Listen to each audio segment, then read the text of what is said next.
Milano dice YouTube channel එකට ඔයාලව සාදරයෙන් පිළිගන්නවා. ඉතින් බොහොම ස්තුතියි ඔයාලගේ අපේ වීඩියෝස් බලනවාට. ඉතින් අද කතා කරන්න යන්නේ සමාජයට වැදගත් වෙන පණිවිඩයක් අපි දැක්ක Facebook live එකකින් ජීවිතය අහිමි කරගන්න තරුණයෙක් ගැන. ඉතින් සමාජෙ ගොඩක් අය ඉන්නවා මේ දවස්වල ප්‍රශ්න තියාගෙන hina වෙලා හිටියත් සමහර වෙලාවට සතුටින් වගේ හිටියත් ගොඩක් අය ප්‍රශ්නවල තමයි ඉන්නේ. ඉතින් ඒ ප්‍රශ්න නිසා වැරදි තීරණ ජීවිතය ගන්නවා. ඉතින් ඒ ප්‍රශ්න වලට මොනවද තියෙන විසඳුම්? ඇයි මේ වගේ තීරණ ගන්න කියන එක ගැන තමයි අද කතා කරන්න හදන්නේ. ඉතින් ඒකට අපි ආරාධනා කරාද අධ්‍යාපන මනෝවෛද්‍ය ඩොක්ටර් සජානි. ඉතින් ආදරෙන් පිළිගන්නවා ඩොක්ටර්. ආයුබෝවන්. ආයුබෝවන් මිස්ටර් ඩයස්. ඉතින් බොහොම අපිට සතුටුයි ආඩම්බරයි ඩොක්ටර්ව සම්බන්ධ කරගන්න පුළුවන් වෙච්ච එක මේ අද යුනිවර්සිටි එකේ වැඩ රාජකාරී තියෙද්දි හදිසියේ. ඉතින් අපි මේ කතා කරන්න හදන්නේ මේ වගේ දේවල් ඇයි මේ වගේ තරුණයන්ට වෙන්නේ සහ වෙන හේතු මොනවද කියන එක ගැන තමයි කතා කරන්න යන්නේ. මොකද අවාසනාවන්ත ලෙස ජීවිත නැති වෙනවා.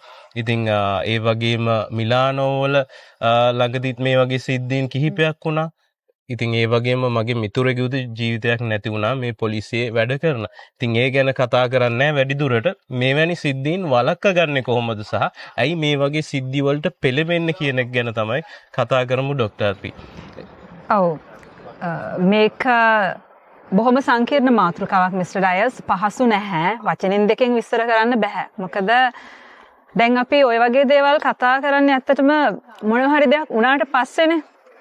දැන් ඔකේ ප්‍රධානම ගැටලුව වෙන්නේ තමන්ගේ ආවේග පාලනය කරගන්න බැරි වෙන එක. ඒතකොට තමන්ට එන ගැටලුවකට කොහොමද තමන් ප්‍රතිචාරය දක්වන්නේ කියන එක ඒගොල්ලන්ට හුරුවක් නැහැ. ප්‍රශ්නෙට මුහුණ දෙන්න ඒගොල්ලන්ට හැකියාවක් නැහැ. ඒක තමයි ප්‍රධානම හේතුව. එතකොට ප්‍රශ්නය විසින් ඒ අදාළ ප්‍රශ්නය විසින් එයාලව හසුරවනවා. හරිනම් අපි කරන්න ඕන අපි විසින් ප්‍රශ්නය හසුරවන එකනේ. ඒකට මුහුණ දෙන්න බැරිකම කොහොමද අපි ගැටලුවක් කළමනාකරණය කරන්නේ කොහොමද ගැටලුවකට මුහුණ දෙන්නේ කියන දේවල් වල පුහුණුවක් නැතිකම එතකොට අත්දැකීමක් නැතිකම සහ සමාජයෙන් ඔහුව කොන් වෙයි කියන බය සහ සමාජයට මුහුණ දෙන්න බැරුව යයි කියන ඒ වගේ තමන්ගේ අඩු පෞරුෂත්වයේ තමා ප්‍රධානම හේතුව.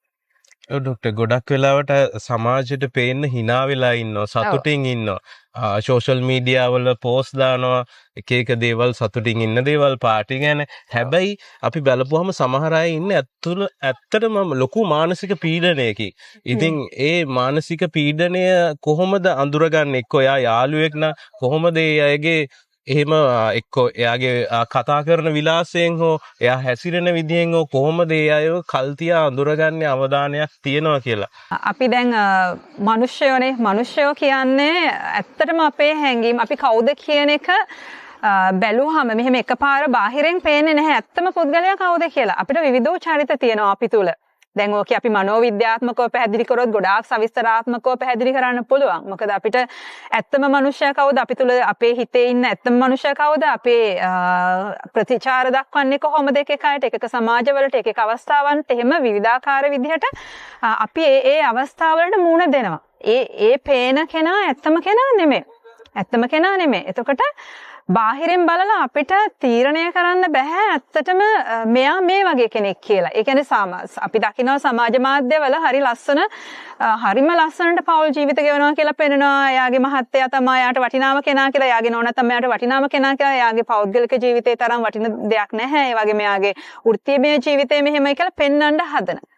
හැබැයි ඇත්ත තත්ත්වය ඕක නෙමෙයි. ඒක දැන් ඔයගොල්ලන්ට උදාහරණ ඕන තරම් දැකලා ඇති මිස්ටර් ඩයස්. අපි පහුගිය දවස්වල දැක්ක හරි ප්‍රසිද්ධ සමාජ මාධ්‍ය හසුරුවන Facebook එකේ හිටපු හොඳ ලස්සන කාන්තාවක්. එයාගේ පෞද්ගලික ජීවිතේ හරිම ලස්සනයි කියලා එයා පෙන්නලා තිබුණා. බොහොම ප්‍රසිද්ධ කෙනෙක්.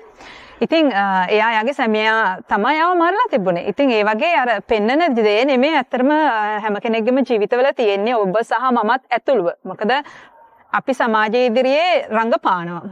ඒ කියන්නේ ඒ අදාළ දෙයට. ඉතින් එහෙම බාහිරව බලලා හරිම නිගමනයකට එන්න බෑ.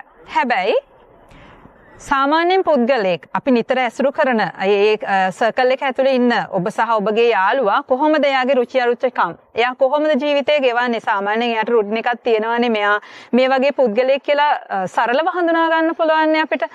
සමහර වෙලාවට මේ වගේ ආතතියකින් පෙළෙන කෙනෙක් ඒ මොකක් හරි දුකක් කනස්සල්ලක් මෑතකදී ඇති වෙලා ඒකෙන් පීඩාවකින් පෙළෙනවා නම් අපිට ලේසියෙන් අඳුර ගන්න පුළුවන් එක්කෝ තනි වෙන්න බලනවා. එහෙම නැත්නම් අර තමන් කැමති එක්ක සින්දු අහන්න කැමති කෙනෙක් වෙන්න පුළුවන්. ඒවට ඒ රුචිකත්වය නැතුව යනවා. ඒතර නැටුම් වලට කැමති කෙනෙක් ඒවයින් සම්පූර්ණයෙන් අයින් වෙන්න බලනවා. තනියම ඉන්න බලනවා. සමහර වෙලාවට නිින්ද නැතුව යනවා. සමහර අය අධිකම නිදා ගන්නවා. ඔය දෙපැත්තම වෙන්න පුළුවන්.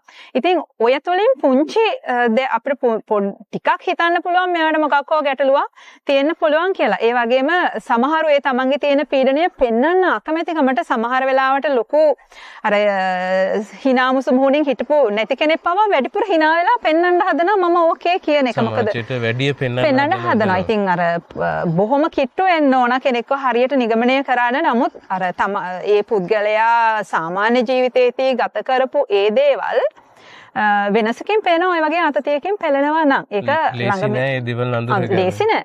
මොකද මනුස්සයා කියන්නේ විවෘත කෙනෙක් නෙමෙයිනේ. හැමතිස්සෙම තමන්ගේ අර ඇත්ත බව හංගන කෙනෙක්. මේ අව්‍යාජවනේ ඇත්තටම ඉන්නේ හැම කෙනෙක්ම වගේ එහෙමයි. ඔබ සහ මමත් ඇතුළුව. ඉතින් මේ වෙලාවේදී මම මෙතන ඉන්න කැරක්ටර් එක වෙන දෙයක්. මං ගෙදර මගේ පෞද්ගලික ජීවිතය වෙන දෙයක්. හැබැයි ඔය සමහර පොඩි දේවල් වලින් යම් කිසි නිගමනයකට එන්න පුළුවන්. එහෙම ඇරෙන්න මේකමයි මේ පුද්ගලයා ජීවිත අවදානමක ඉන්නේ කියලා අපිට අඳුරගන්න අපහසුයි. නමුත් අර කිට්ටුම ඉන්න කෙනෙකුට නිරීක්ෂණයක් තුළින් සමහර වෙලාවට එයා නොදැන ඉන්නත් පුළුවන් එයා ලොකු ප්‍රශ්නක ඉන්නේ කියන එක. ඒකයි ඉතින්. ඉතින් ડોක්ටර් තව ප්‍රශ්නයක් තමයි මේ සම්බන්ධතා ආදර සම්බන්ධතා නැති වුනහම ගොඩක් අය එක්කෝ මත්ද්‍රව්‍ය වලට මත්පැන් වලට වලින් විසඳුම් ගන්න හදනවා. ඉතින් ඒ අයට දෙන්න තියෙන අදහස මොකක්ද? ඔය ආදර සම්බන්ධතාවයක් හරි තමන්ගේ යාළුකමක් හරි නැති වුනහම ඒ දේවල් වලින් මත්පැන් වලින් මත්ද්‍රව්‍ය වලින් විසඳන්න පුළුවන්ද?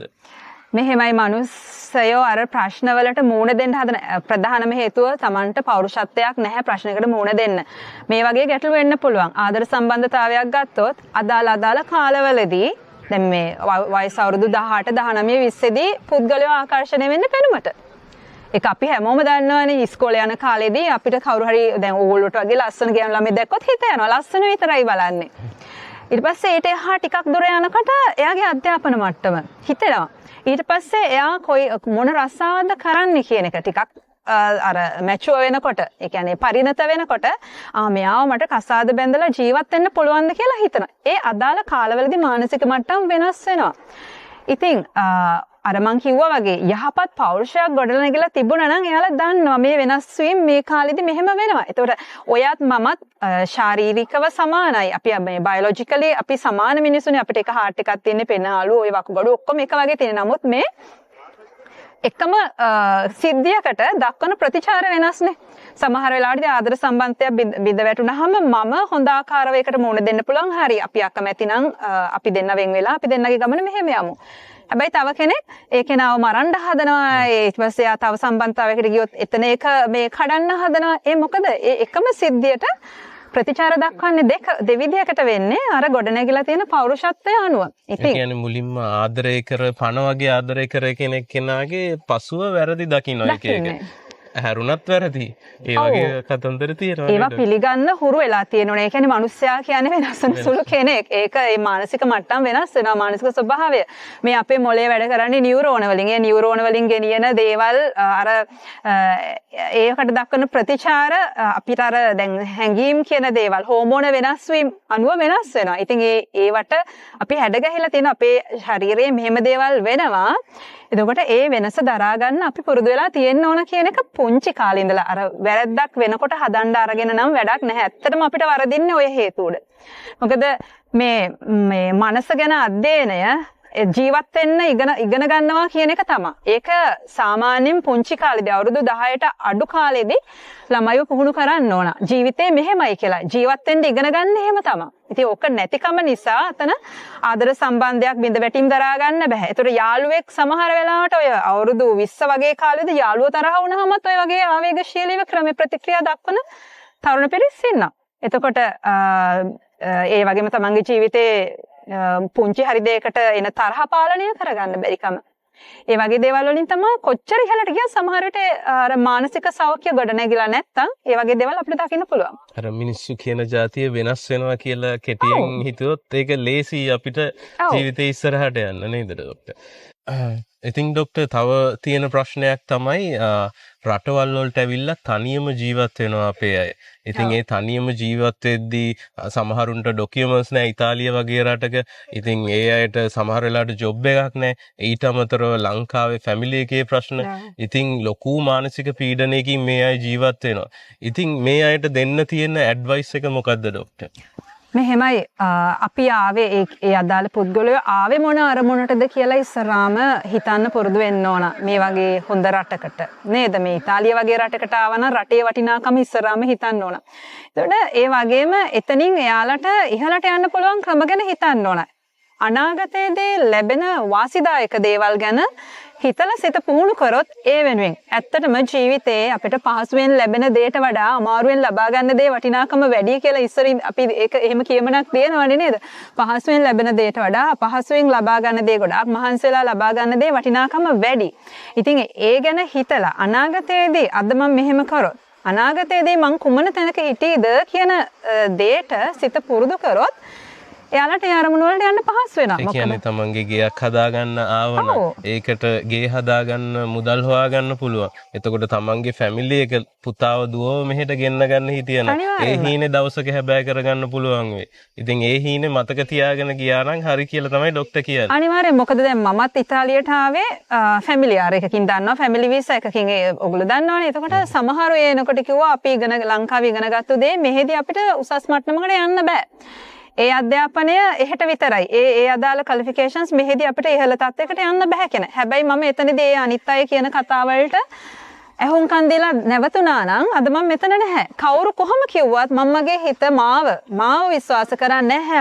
මට ආස දේ මට ඕන දේ සහ මට අවශ්‍ය තැනටම යනවා කියලා. ඉතින් පහසු දෙයක් නෙමෙයි. ගොඩක් අභියෝග වලට මුහුණ දුන්නා. හැබැයි මම එතනට ආවා. ඉතින් මං හිතන්නේ ડોක්ටර් මනෝවෛද්‍යවරියක් විතරක් නෙමේ ඒ කතා ඇහුවනම් අද ડોක්ටර් මෙතනත් නැහැ.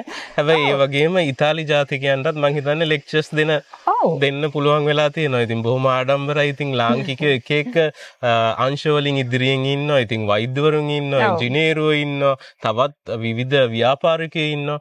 ડોක්ටර් අපි යාළුකම් ගැන කතා කරොත් එහෙම ගොඩක් යාළුවෝ අපිට රට ආපුවාම නැත්තම් අපේ සමාජය අපිට හොයාගන්න ලේසි. ඒ කියන්නේ ඉරිදට සෙට් වෙන්න යාළුවෝ. හරි. හැබැයි හදිස්සියක් වුණාම ඒ යාළුවෝ නැහැ. නිකන් යාළුකම නිකන් බිස්නස් එකක් වගේ වෙලා. ඒ කියන්නේ Tamanට අමාරු කාලෙදී නැත්තම් Tamanට ප්‍රශ්නයක් තියෙන වෙලාවේදී මේ යාළුවෝ නැහැ. ඉතින් කොහොමද අපි හරි යාළුවෝ අඳුරගන්නේ කරන්නේ? ඔව් පුද්ගලයෙකුගේ ගොඩනැගීම උදෙසා ප්‍රධානම දේ තමයි තමාවට ඉන්න යාළුවෝ. ඒක අපි ළමා මනෝවිද්‍යාවේදී කියලා දෙනවා. ළමයෙක්ව යහපත්ව ගොඩනගනකොට සමාජ සම්බන්ධතා ඇති කරගන්නකොට එයා වටේ ඉන්න පිරිස ගැන අවධානයෙන් ඉන්න කියලා. මොකද එයාට ආදර්ශයට ගන්න පුළුවන් පුද්ගලයෝ සහ එයා ඇසුරු කරන යාළුවෝ කෙනෙක්ගේ සංවර්ධනයට ඉන්ෆ්ලුවන්ස් වෙනවා. කියන්නේ බලපානවා. අනිවාර්යයෙන්ම ඒක යාළුවෝ කැමති දේ කරන්න පෙළඹෙනවා. යාළුවෝ එපා කියන දේ කරන්න පෙළඹෙනවා. නමුත් මේ කෙනා හොඳ යාළුවෙක්ද? ඇත්තටම මෙයා මං ගැන හිතලාද මේ දේවල් කරන්න කියන එක දැනගන්න පුද්ගලයෙකුට සාමාන්‍ය බුද්ධි මට්ටමක් තියෙන්නම ඕන. මොකද දවසින් දවස කෙනෙක් නිසා දියුණුවටපත් වෙනවා ඇරෙන්න දවසින් දවස තව කෙනෙක් නිසා පිරිහීමකටපත් වෙනවා නම් ඒ දේ හඳුනා ගැනීමේ හැකියාවක් සාමාන්‍ය මනස කියන්නේ සාමාන්‍ය බුද්ධි මට්ටමක් පුද්ගලයෙක් තිබිය යුතුයි. සහ පුද්ගලයන්ට සමහර වෙලාවට දැනෙනවා මගේ යාළුවෝ කියලා මම මොනවද කරන්නේ එකතු වෙනවා ඉරිදට බොනවා ඊට පස්සේ රණ්ඩු වෙනවා. එහෙම නැත්නම් මේ පවුල් ආරවුල්. එතකොට ඇයි ඒගොල්ලෝ තේරුම් ගන්න නැත්තේ මෙතනින් මට වෙන්නේ මොකද්ද මගේ ජීවිතයේ වර්ධනයක්ද පිරිහීමක්ද කියන එක. නමුත් දන්නවා මම මෙතනින් පිරිහෙනවා කියලා. ඒ වුණාට ඒක පිළිගන්න අකමැති. මොකද පුරුදු වලට එබ්බැහි වෙලා. කියන්නේ බේබදුකම. සමහර වෙලාවට අර යාළුවොත් එක්ක එකතු වෙලා සමහර වෙලාවට පෞල් සංස්ථාව තුළ ඒ කෙනාට අර ඒ කෙනා බලාපොරොත්තු වෙන දේ නොලැබුණාම අර වෙනත් පුද්ගලයෙක් ඒ දෙන පුංචි ඒ සතුටට යොමු වෙනවා. ඉතින් අර හැඟීම් කළමනාකරණය නැහැ. ආවේග පාලනයක් නැහැ. ඒ හේතුව තමයි ප්‍රධානම දේ.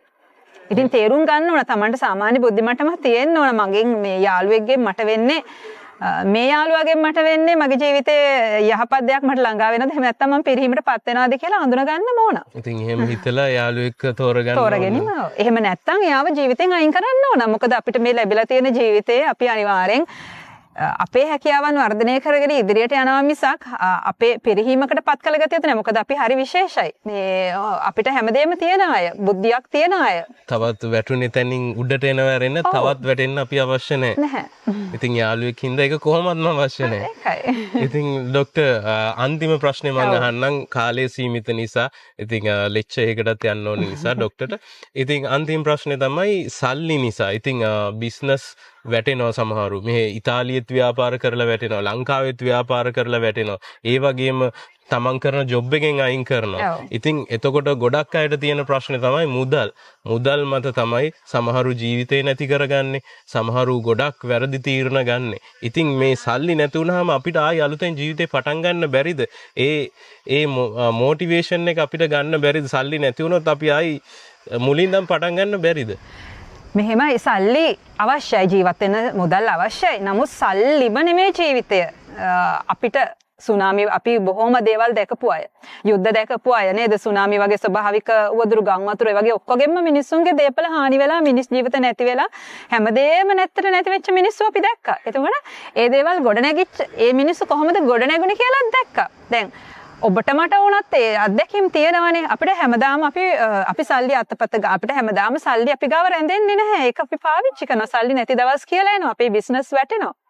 හැබැයි අපි අපිට අහිමි වෙන දේ හිතන්න ඕන මේ මට අහිමි වෙලා ගියේ අහිමි වෙන්න තියෙන නරකම දේ නෙමෙයි. මට හොඳ ජීවිතයක් තියෙනවා. මට ගොඩනැගෙන්න තව හැකියාව තියෙනවා. ඒක තමයි අපි පුංචි කාලේදී ඉඳලා ළමයින්ට උගන්වන්නේ. මම අර විශේෂයෙන් ළමයි ගැන කතා කරන්නේ මගේ සබ්ජෙක්ට් එක නිසා. මොකද ස්කිල් එකක් ගොඩනගා ගන්න ඕන. මුදල් කියන දේ අපි කොච්චර හම්බ කරත් අපිට මුදල් කොච්චර ඔයාලා පැය 24ම හම්බ කරලා මුදල් මේ ගෙයි තැම්පත් කරලා තිබුණත් තව අවුරුදු 5කින් ඒ මුදලෙන් ගන්න පුළුවන් වෙන දේ සීමිතයි. හැබැයි ස්කිල් එකක් හදාගත්තා නම් ඒ කියන්නේ හැකියාවක්. මොනවා හරි හැකියාවක්. සමහර අයට කේක් හදන්න පුළුවන්. සමහර අය ඔය මොනවාද බියුටිෂියන්ස්ලා ඉන්නවා හොඳ හැකියාව තියෙන. එතකොට ඒ වගේම නව නිර්මාණ කරන්න පුළුවන් අය ඉන්නවා. එතකොට මේ කතා කිරීම දැන් මිස්ටර් ඩයස්ගේ වෘත්තිය. ඒ කියන්නේ හොබි එකක් විදියට කරන්න ඇති සමහර විට. ඒවා හැකියාවක්. වෘත්තියක් නෙමෙයි. ඔව් හොබි එකක් වෙන්නේ නැති. ඒ වගේ හැකියාවන්. ඒ හැකියාවන් වලට වටිනාකම ඒ කියන්නේ ඒකට නියමයක් නැහැ. මුදල් එකතු කරනවා වගේ නෙමෙයි. ඒතර අපි කියන්නේ ඒකයි තමන් හැම කෙනෙක්ම තමන්ගේ අනාගතයේ සුරක්ෂිත වෙන්න නම් මුදල් හම්බ කිරීම නෙමෙයි පරමාර්ථය වෙන්න ඕන ස්කිල් එකක් හම්බ කරගන්න. ස්කිල් එකක් ගොඩනගා ගන්න. කොච්චර වැටුණත් තමන් එක්ක බාමන් කෙනෙක් නම් බැරිසගෙන නම් ජොබ් තියෙන ඕන තරම් නේ ડોක්ටර්. අදටත් මම මගේ දරුවන්ට කියන්නේ මම යුනිවර්සිටි මේ අපේ කැම්පස් එකේ ළමයින්ට කියන්නේ ඔයාලා ගොඩනගා ගන්නේ හොඳ හැකියාවක්. බය වෙන්න එපා. හෙට සියල්ල නැති වුණත් ඊළඟ දවසේ ඉඳලා ඔයාලගේ ශක්තියෙන් ඔයාලට නැගිට හැකියි. පටන් ගන්න පුළුවන්. සියල්ලම නැති වෙලා ගියත් ඊළඟ දවසේ කතා කරන ඒ ටිකට ඔයාලට ගොඩනගෙන්න ශක්තියක් වෙනවා. ඒ නිසා අර මුදලේ ඒකයි අර මුදල් පසුපස හඹා යාමට වඩා තමන් කවුද කියලා තේරුම් අරගෙන තමාගේ හැකියාවන් වර්ධනය කර. ඒක තමයි පර්සනැලිටි එක. පෞරුෂ සංවර්ධනය කියන්නේ. ඒක තමයි මනෝවිද්‍යාවේ තියෙන වැදගත්කම.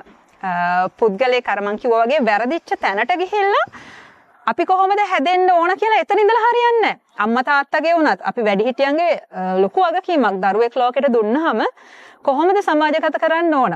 සමාජගත කරන්න ඕන ඒක තමයි මානසිකව, ශාරීරිකව සහ සමාජීයව යහපත් දරුවෙක් විදිහට සමාජගත කරන්න ඕන. ඒ දේවල් වලට මේ දේ ඉතා වැදගත්. පෞරුෂ සංවර්ධනය. ඉතින් ડોක්ටර් මං හිතනවා අද අපි වැදගත් කරුණු රැසක් සාකච්ඡා කරා සමාජයට වැදගත් වෙන. ඉතින් බොහොම ස්තුතියි අද අපිට සම්බන්ධ වුණාට. ඉතින් අපි කලිනුත් සම්බන්ධ වුණා මං හිතන්නේ රිෆියුජි අයට කරපු වැඩසටහනක්. ඉතින් හර්ෂය මතක් කරන්න ඕනේ මේ වෙලාවේ සම්බන්ධ කරලා දුන්නාට ප්‍රවීණ මාධ්‍යවේදී කවුරුත් දන්න ගැලරි රිවිකේ හර්ෂය. බොහොම ස්තුතියි ඔයාටත්. ඉතින් ડોක්ටර් මොකද හිතන්නේ වැඩසටහන ගැන? අපි කරන වැඩසටහන් ගැන? ගොඩාක් මොකද මිස්ටර් ඩයස් මම දකිනවා සමාජයට යහපත් දේවල් සමාජගත කරන්න උත්සාහ කරනවා. මිස්ටර් ඩයස්ගේ ඇත්තටම එතන ඔහු උත්සාහ කරන්නේ වැටිච්ච පුද්ගලයා කොහොමද නැගිටින්නේ කියන එක තමයි මම එහෙම තමයි අයිඩෙන්ටිෆයි කරගෙන මට තේරෙන්නේ. මේ විදිහට ඔබතුමාගේ වැඩසටහන් ඔක්කොගෙම තියෙන්නේ මේකෙන් කොහොමද අපි ඊළඟ පියවරට යන්නේ? කොහොමද මිනිස්සෙක් දියුණු වෙන්නේ කියලා. ඉතින් එක සමාජයට ඊටාම වටිනා දෙයක්. මොකද වැටෙන මිනිස්සයව වැටෙන්න ඇරලා පාගලා දාලා අපි ඉහළයි කියලා පෙන්වන එක නෙමේ සැබෑ මනුෂ්‍ය ගතිය. අපේ ඇත්තම මනුෂ්‍ය ගුණාංගය වෙන්නේ කෙනෙකුගේ දුකකදී පිහිට වෙන එක. අපි අන්තිමට අපිට ඉතුරු වෙන්නේ ඒ ටික තමයි. මොකද ඒ ක්වොලිටි එක. ඒක තමයි සැබෑ මානුෂිකත්වය. ඉතින් මම දකිනවා මිස්ටර් ඩයස් ඔබතුමා ලොකු සමාජ මෙහෙවරක් කරනවා. ස්තුතියි ආරාධනයට අද මේ බොහොම සතුටුයි මට. බොහොම ස්තුතියි අද පැමිණියට අපිට ඒක ගෞරවය. නැවත දවසක අපි හම්බෙමු හොඳයි. ඩොක්ටර්. අයබෝවන්. අයබෝවන් ඩොක්ටර්.